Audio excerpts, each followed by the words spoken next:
నమస్తే, తెలుగు రాజ్యంకి స్వాగతం. నేను మీ సంధ్య.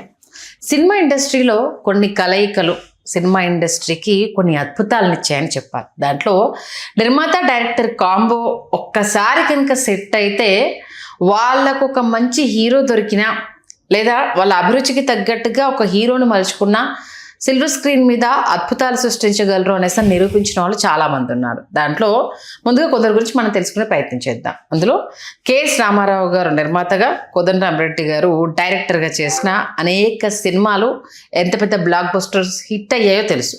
వీళ్ళిద్దరి ఫ్రెండ్షిప్ ఎలా స్టార్ట్ అయ్యింది, ఏమేమి సినిమాలు వచ్చాయి, ఎక్కడి వరకు ఇలా ప్రయాణం కొనసాగింది తెలుసుకునే ప్రయత్నం చేద్దాం. చరిత్రకారులు, సినీ రాజకీయ విశ్లేషకులు చిల్లగడ శ్రీకాంత్ గారు మనతో ఉన్నారు. ఆయన మాటల్లో. శ్రీకాంత్ గారు నమస్తే అండి. నమస్కారం సంధ్య గారు. నిజంగా అభిరుచి గల నిర్మాత, తీయాలని పట్టుదల ఉన్న డైరెక్టర్, ఇద్దరి కలయిక కలిస్తే ఎలాంటి అద్భుతాలు జరుగుతాయని మనం చాలా చూసాము. మరి కెఎస్ రామారావు గారు, కోదండరామిరెడ్డి గారి ఫ్రెండ్షిప్ గురించి ముందుగా మీరు ఏం చెప్తారు? కెఎస్ రామారావు గారు అప్పటికి క్రియేటివ్ కమర్షియల్స్, రేడియో పబ్లిసిటీ ద్వారా చిరపరిచితులు.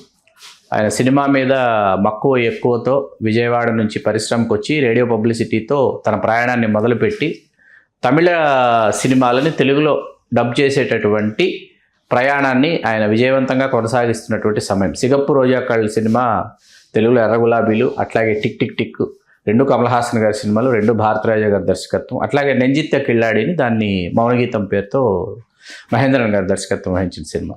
దాన్ని చేసిన తర్వాత ఈ మూడు సినిమాలకి ఇళయరాజా గారి సంగీతం అనేది కెఎస్ రామారావు గారిని బాగా ఆకట్టుకుంది. అప్పటికి ఇళయరాజా గారు తెలుగులో చేశారు భద్రకాళి అని ఒక సినిమా, అది తమిళం తెలుగు రెండు భాషల్లో తీశారు.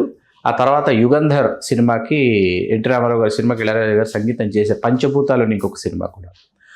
ఈ మూడు సినిమాలు ఈ సౌండింగ్, ఇళయరాజా గారి సౌండింగ్ అది నచ్చేసి ఈ స్ట్రైట్ సినిమా ఏది చెయ్యాలి అనుకుంటున్న సమయంలో ఒకవైపు సంధ్య సినిమా ద్వారా దర్శకుడిగా పరిచయం అయ్యి శ్రీధర్ గారి హీరో సంధ్యలో న్యాయం కావాలి రెండో సినిమా, చిరంజీవి గారిని రెండో సినిమాకి డైరెక్ట్ చేసి కోదండరామిరెడ్డి గారు ఆయన తనదైనటువంటి ప్రయాణాన్ని ఆయన మొదలుపెట్టారు. రాధిక్ గారి హీరోయిన్, కిరాయి రౌడీలు, ప్రేమ పిచ్చోళ్ళు ఇవన్నీ చిరంజీవి గారితో కోదండరామిరెడ్డి గారు చేస్తూ, తర్వాత నాగేశ్వరరావు గారితో గోపాలకృష్ణుడు, శ్రీరంగనీతులు, శోభన్ బాబు గారితో ప్రేమమూర్తులు, కృష్ణ గారితో రామరాజ్యంలో భీమరాజు, ఇట్లా ఒక కమర్షియల్గా కోదండరామిరెడ్డి గారి ఒక వెల్లువ మీకు ఇంకా ఇంకా వెల్లువ కాస్త ఉద్ధృతంగా మారేటటువంటి ఒక సమయం అనమాట.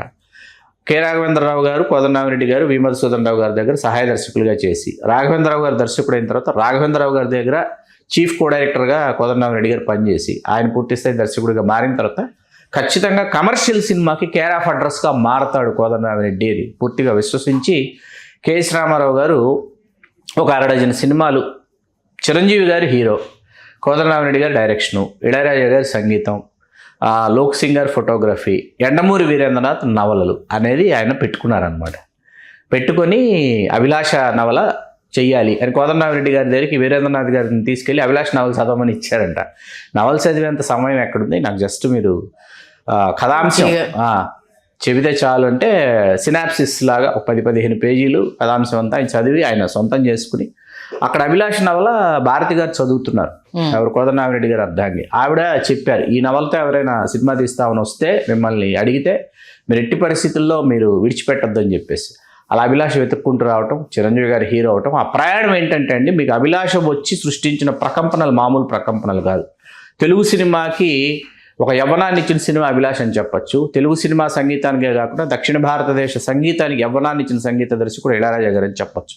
ఆ కొత్త ధ్వని, కొత్త పాటలు అవి థియేటర్లకు ప్రేక్షకుల్ని లాక్కెళ్ళి, ఆ తర్వాత వచ్చిన డబ్బు టు ద పవర్ ఆఫ్ డబ్బు అది ఛాలెంజ్ తర్వాత రాక్షసుడు తర్వాత మరణం, వరుసగా 4 సూపర్ డూపర్ హిట్లు వీళ్ళ ఖాతాలో, కోదండరామిరెడ్డి గారు, కెఎస్ రామారావు గారి ఖాతాలో, చిరంజీవి గారు అక్కడికే వస్తున్నా. అక్కడ ఏంటంటే ఇప్పుడు మీకు అభిలాష సినిమా విడుదలైన తర్వాత అసలు ఇక్కడ ఉన్నారు కోదండరామిరెడ్డి గారు, వీరేంద్రనాథ్ గారు హైదరాబాద్లో ఉన్నారు. చెన్నైలో ప్రివ్యూ వేశారు. ప్రివ్యూ చూసిన తర్వాత భారతి గారికి ఫోన్ చేశారు కోదండరామిరెడ్డి గారు.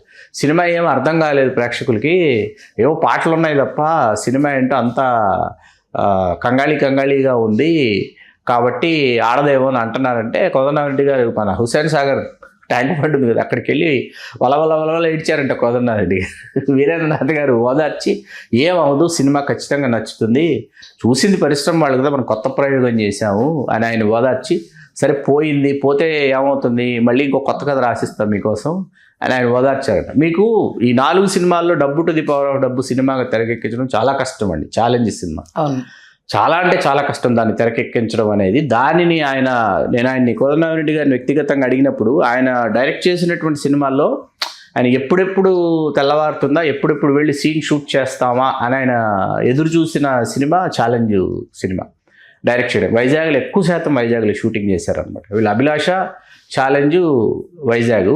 మీకు ఆ తర్వాత సాధ్యపడాల, మనకి రాక్షసుడు వచ్చి తలకోన ఫారెస్ట్, మెడ్రాసు అట్లా చేశారు. రాక్షసుడు సినిమాకి వచ్చేటప్పటికి స్టూడియోలోనే ఎక్కువ శాతం తలకోన అడవులకు వెళ్ళారు, అవుట్డోర్. రాక్షసుడు ఏంటంటే నవల 2 భాగాలండి ఆ రోజుల్లో. అసలు దీన్ని ఎట్లా తెరకెక్కిస్తారని ఆశ్చర్యపోయేవాళ్ళం అనమాట. అందుకే ఫ్లాష్ బ్యాక్ ఏదైతే నవలలో మొదటి నుంచి చెప్పుకుంటూ వస్తారో దానిని సెకండ్ హాఫ్ ఫ్లాష్ బ్యాక్ తీసుకువెళ్ళిపోయి, ఇంటర్వెల్ దగ్గర నుంచి ఫ్లాష్ కట్స్లోకి సెకండ్ హాఫ్ 40 minutes సినిమా మీకు ఫ్లాష్ బ్యాక్లో అద్భుతంగా. అసలు ఆయన ఏంటంటే కోదండరామిరెడ్డి గారికి సీన్ పేపర్ ఇస్తే, కోదండరామిరెడ్డి గారికి సీన్ పేపర్ చదివిన తర్వాత సీన్ పేపర్లో ఏది వద్దో ఆయనకు తెలుసు. ఇది వద్దు, ఇది లేదు అంటే ఇది బాగుంటుంది, కాబట్టి వద్దు అన్నదాన్ని విడిచిపెట్టేసి, ఆయన మనసుకు తెలుస్తుంది అనమాట, వద్దు అన్నదాన్ని విడిచిపెట్టి ఏదైతే బాగుంటుంది అని అనిపించిందో మనసుకి పూర్తి స్థాయిలో దాని మీద పూర్తిగా ఏకాగ్రత పెట్టి ఆయన సన్నివేశాన్ని రూపకల్పన చేసేవారు. అలా కెఎస్ రామారావు గారు కోదండరామిరెడ్డి గారు నమ్మారు. కోదండరామిరెడ్డి గారు కథను నమ్ముకున్నారు, రచయితల్ని నమ్ముకున్నారు. ఎప్పుడు కె రాఘవేంద్రరావు గారు, కోదండరామిరెడ్డి గారు, బి గోపాల్ గారు, వీళ్ళు రవిరాజ పినిశెట్టి గారు కథ రాసుకున్నారు రుక్మిణి సినిమాకి. వీళ్ళని మనం తీసుకుంటే ఏంటంటే వీళ్ళు డైరెక్టర్స్ అండి. These people are directors, not writers. రచయిత రాసిన దానిలో ఏం కావాలి, ఏం తీయాలి తెలిసినటువంటి డైరెక్టర్స్ కాబట్టి ఎక్కువ హిట్లు ఇచ్చారు వీళ్ళు. ఎక్కువగా కమర్షియల్ సినిమాలు వీళ్ళ సమయంలోనే రావటం జరిగింది మనకి. ఇప్పుడు మీరు ఇందాక అన్నారు కొన్ని కలయికలు కొన్ని అద్భుతాలు సృష్టిస్తాయని. అట్లా ఏడిద నాగేశ్వరరావు గారు, విశ్వనాథ్ గారిది ఒక కలయిక, కెఎస్ రామారావు గారు, కోదండరామిరెడ్డి గారిది ఒక కలయిక, అలాగే మనకి ఎస్ గోపాల్ రెడ్డి గారు, కోటి రామకృష్ణ గారు, అదొక కలయిక, ఆరోగ్యకరమైన పోటీ. మనం ముందు ఏడిద నాగేశ్వరరావు గారు ప్లస్ విశ్వనాథ్ గారితో చేయాలి, బట్ అనుకోకుండా కెఎస్ రామారావు గారు, కోదండరామిరెడ్డి గారితో చేస్తున్నాము. అంటే ఎక్కడ అంటే కెఎస్ రామారావు గారు, కోదండరామిరెడ్డి చేయగలరు, మా ఇద్దరి కాంబో సక్సెస్ అవుతుందని కెఎస్ రామారావు గారికి ఎక్కడ అనిపించింది? అంటే న్యాయం కావాలి, కిరాయి రౌడీలు, ప్రేమ పిచ్చోళ్ళు, అప్పుడు చిరంజీవి గారిని ఆయన డైరెక్ట్ చేసేసారు. అప్పటికి నాగేశ్వరరావు గారిని డైరెక్ట్ చేసేసారు, కృష్ణ గారిని డైరెక్ట్ చేశారు, శోభన్ బాబు గారిని డైరెక్ట్ చేశారు. ఏకకాలంలో నాగేశ్వరరావు గారు, కృష్ణ గారు, శోభన్ బాబు గారు, అలాగే చిరంజీవి గారు వీళ్ళని హ్యాండిల్ చేస్తున్నాడంటే ఈ డైరెక్టర్లో ఉన్నటువంటి పొటెన్షియాలిటీ చాలా పవర్ఫుల్ పొటెన్షియాలిటీ ఉన్నటువంటి డైరెక్టరు. అట్లాగే వి మధుసూదన్ రావు గారి దగ్గర చేశారు, రాఘవేంద్రరావు గారి దగ్గర కలిసి చేశారు. కాబట్టి ఏంటంటే కమర్షియల్ సినిమాకి కేర్ ఆఫ్ అడ్రస్గా మారగలడు. వాళ్ళకి ఏంటంటే ఇందాక నేను చెప్పినట్టు ఏంటంటే ఏం కావాలో తెలుసు, ఏం వద్దో తెలుసు అన్నది దర్శకుడి యొక్క నిర్ణయం మీద ఆధారపడి ఉంటుందండి. అట్లాగే dress changes very beginning days నుంచి మనం తర్వాత కోదండరామిరెడ్డి గారి సినిమాలు డ్రెస్ చేంజెస్ ఉంటాయి. ఏది హీరో హీరోయిన్ సాంగ్స్లో హీరో హీరోయిన్లు మాత్రమే కాదు, వెనకాల ఉన్నటువంటి గ్రూప్ డాన్సర్లు కూడా 3 డ్రెస్ చేంజ్లు రాసేవాడు కోదండరామిరెడ్డి గారు. రాస్తే ఆశ్చర్యపోయేవాడు, 3 డ్రెస్ చేంజ్లు అంటే మరి ప్రేక్షకుడు ఎందుకు వస్తాడు, అభిమానులు ఎందుకు వస్తారు థియేటర్కి, వాడి కన్నుల పండుగగా ఉండాలి సినిమా అంటే. దీనికి పరాకాష్ట అల్లరల్లుడు సినిమాలో పాటలు చూడండి మీరు. అల్లరల్లుడు నాగార్జున గారి సినిమాలో పాటలు చూస్తే మీకు అసలు ఐఫీస్ట్ అనమాట. అల్లరల్లుడు సినిమాలో వెనకాల బ్యాక్గ్రౌండ్ డాన్సర్లకి ఈచ్ అండ్ ఎవ్రీ సాంగ్లో 3 డ్రెస్ చేంజ్లు ఉంటాయి మీకు. అలా కమర్షియల్ సూత్రం ఏదైతే ఉందో ప్రేక్షకుడు లోపలికి వస్తే వాడు వినోదాన్ని వాడి గుండె నిండా నింపుకొని మనసు నుండి ఆ జ్ఞాపకాలతో వాడు ఏదో విజయం సాధించినట్టు వాడు వెలుపలికి వెళ్ళాలనేటటువంటి సూత్రాన్ని పూర్తి స్థాయిలో నమ్మినటువంటి డైరెక్టర్ ప్రొడ్యూసర్ కాంబినేషన్స్ అన్నమాట. అలా ఈ కాంబినేషన్స్ సక్సెస్ఫుల్ కాంబినేషన్స్ వాళ్ళు కనీవినీరుని లాభాలు వచ్చేసేయాలి, లేకపోతే నిర్మాతకు మాత్రమే లాభాలు రావాలి అని ఆలోచించినటువంటి నిర్మాతలు కాదు, దర్శకులు కాదు.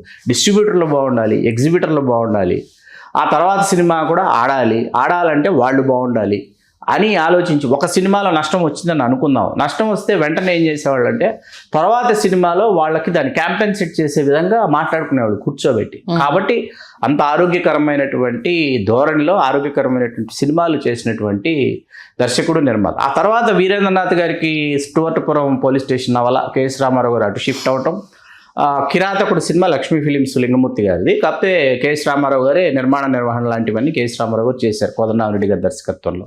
చిరంజీవి గారు, ఇళయరాజా గారు, కోదండరామిరెడ్డి గారు, లోక్ సింగర్, అది ఫ్లాపు. అలా మీకేంటంటే ఆ నవల చిత్రాలు వీరేంద్రనాథ్ గారు, కోదండరామిరెడ్డి గారు అన్నవి ఏంటంటే ఒక దశాబ్ద కాలం ఏంటంటే ప్రతి సంవత్సరం ఏదో ఒక నవలతో ఏదో ఒక సినిమా తీసి సూపర్ హిట్ చేసినటువంటి సందర్భాలు. రాక్షసుడు, ఒకరాది కృష్ణుడు ఒకే సమయం అండి, ఒకే సమయం. దీనికి లోక్ సింగ్ గారే, దానికి లోక్ సింగ్ గారే, దీనికి ఇళయరాజా గారే, దానికి ఇళయరాజా గారు, దీనికి కోదండరామిరెడ్డి గారు, దానికి కోదండరామిరెడ్డి గారు ఒకే సమయంలో రిలీజ్ అయ్యి 2 సూపర్ డూపర్ హిట్స్ అవటం. ఓకే, అలాంటి అద్భుతాలన్నీ చేశారనమాట. అది చివరి సినిమా ఏంటి ఇద్దరు కాంబినేషన్లో? అంటే మరణమృదంగం తర్వాత చేయలే, కేఎస్ రామారావు గారు చేయలేదు. మరణమృదంగం తర్వాత స్టువర్ట్పురం పోలీస్ స్టేషన్ చిరంజీవి గారితో, అది వీరేంద్రనాథ్ గారి దర్శకత్వం. ఆ తర్వాత కేఎస్ రామారావు గారు చంటి, మాతృదేవోభవ, అలా ఆయన రవిరాజ పినిశెట్టి గారు, కె అజయ్ కుమార్ గారు, మన బాబాయ్ హోటల్ జంధ్యాల గారు, అంగరక్షకుడు, క్రిమినల్ నాగార్జున గారితో మహేష్ భట్ గారు, ఇట్లా ఏంటంటే ఆయన కేఎస్ రామారావు గారి దారి మరొక దారిలోకి వెళ్ళిపోయింది అనమాట. కోదండరామిరెడ్డి గారు ఇటు బాలకృష్ణ గారి వైపు, ఇటు చాలా సినిమాలు బాలకృష్ణ గారితో చాలా సినిమాలు చేశారు. చాలా సినిమాలు, బొబ్బిలి సింహం, తర్వాత ముద్దుల మొగుడు, రానా, చాలా సినిమాలు, నిప్పురవ్వ, ఈ సినిమాలన్నీ ఇటు బాలకృష్ణ గారితో. నాగార్జున గారితో 6 సినిమాలు చేశారు. విక్కీ దాదా, కిరాయి దాదా, అల్లరల్లుడు, ప్రెసిడెంట్ గారి పెళ్ళాము, ఇద్దరు రాముడు వచ్చారు. 4 సూపర్ డూపర్ హిట్స్ 6 సినిమాల్లో. అట్లా వెంకటేష్ గారికి ఒక్కరికే పోకిరి రాజా, సూర్య ఎపిస్ చేసిన హిట్ ఇవ్వలేకపోయారు వెంకటేష్ గారికి. నాకు ఇప్పటికీ సూర్య ఐపీ చేస్తుంది, బాగుంటది, ఎందుకు హిట్ కాలేదు అనేసి నాకు అదే అనిపిస్తూ ఉంటుంది. సినిమా బాగుంటుంది, పాటలు కానీ సినిమా పాటలు రెండు చాలా బాగుంటాయి. సత్యనారాయణ గారు, వెంకటేష్ గారి కాంబినేషన్ కూడా తాతమనుడు కాంబినేషన్, విజయశాంతి గారి కాంబోలో ఆ సీన్స్ అవి బాగుంటాయి. ఇంత బాగుంటుంది కదా స్టోరీ, ఎందుకు హిట్ కాలేదని అనిపిస్తూ ఉంటుంది. మొత్తానికి అట్లా కేఎస్ రామారావు గారి ప్రయాణం అంటే స్టార్టింగ్ ఎండింగ్ రెండు చాలా సుగంధంగానే జరిగాయి అన్నట్టు, ఎక్కడ ఏం గొడవలు లేకుండా సజావు. అంటే చిరంజీవి గారు, కేఎస్ రామారావు గారు ఇంకో సినిమా చేయాలని ఉంటుంది మాలాంటి అభిమానులకి. సరే, కోదండరామిరెడ్డి గారు ఇప్పుడు డైరెక్షన్ చెయ్యరు కాబట్టి, విశ్రాంతి తీసుకుంటున్నారు కాబట్టి, ఆ సమయంలోనే చిరంజీవి గారు సెకండ్ ఇన్నింగ్స్ స్టార్ట్ అయిన సమయంలో ముఠామేస్త్రి తర్వాత ఏంటంటే చిరంజీవి గారు సెకండ్ ఇన్నింగ్స్ ఉంటుంది, హిట్లర్ దగ్గర నుంచి ఒక సెకండ్ ఇన్నింగ్స్. ఆ సమయంలో కోదండరామిరెడ్డి, ఆ సమయంలో మీకు రాఘవేంద్ర గారు డైరెక్ట్ చేశారు చిరంజీవి గారిని ఇద్దరు మిత్రులు. ఆ ఇద్దరు మిత్రులు సాంగ్స్ కోదండరామిరెడ్డి గారు చేశారు వెళ్ళి విదేశాల్లో. రాఘవేంద్ర గారు కోదండరామిరెడ్డి గారిని వెళ్ళి తీసుకురామంటే కోదండరామిరెడ్డి గారు షూట్ చేసి తీసుకొచ్చారు. ఆ సమయంలో కోదండరామిరెడ్డి గారు ఒక సినిమా చేస్తే బాగుండేదని మాకు అనిపించింది. ఇప్పటికీ ఆ కలయిక సాధ్యం కాదంటారా? 23 సినిమాలు, ఇంకో 2 సినిమాలు చేస్తుంటే భలే ఉండేది. 25 సినిమాలు అని అనిపిస్తుంది. కంప్లీట్ అయిపోయి 23లో 18 సూపర్ హిట్లు. నిజంగా అది హ్యాపీయెస్ట్ విషయం. 18 సూపర్ హిట్లు అనేది ఆ కలయిక కొందరికే సాధ్యమవుతుంది, కొందరు మాత్రం నిలబెట్టుకోగలుగుతారు అన్నట్టు. రాఘవేంద్రరావు చిరంజీవి గారు, రాఘవేంద్రరావు కోదండరామిరెడ్డి గారు, ఇలా కొందరి కాంబో అనేది ఎవర్ గ్రీన్. అది మొత్తానికి కేఎస్ రామారావు గారు, కోదండరామిరెడ్డి గారి కాంబినేషన్ వచ్చిన సినిమాలు, వాళ్ళ ఫ్రెండ్షిప్ ఎలా కంటిన్యూ అయింది, ఒకటి పోయినా ఇంకో దాంట్లో ఎలా వాళ్ళు కవర్ చేసుకున్న విషయాన్ని చాలా అద్భుతంగా తెలియజేశారు. ధన్యవాదాలు శ్రీకాంత్. ధన్యవాదాలు సందీప్. హలో, తెలుగు రాజ్యం ఛానల్ చూస్తున్నారా? సామాజిక, రాజకీయ, జీవన చిత్రణే తెలుగు రాజ్యం. అతిశయోక్తులు, అసత్యాలు ఉండవు. రాజకీయ కోణం కాదు, ప్రజా కోణమే కొలబద్ద. తెలుగు రాజ్యం వీక్షణ మీ ఉత్తమ అభిరుచికి నిదర్శనం.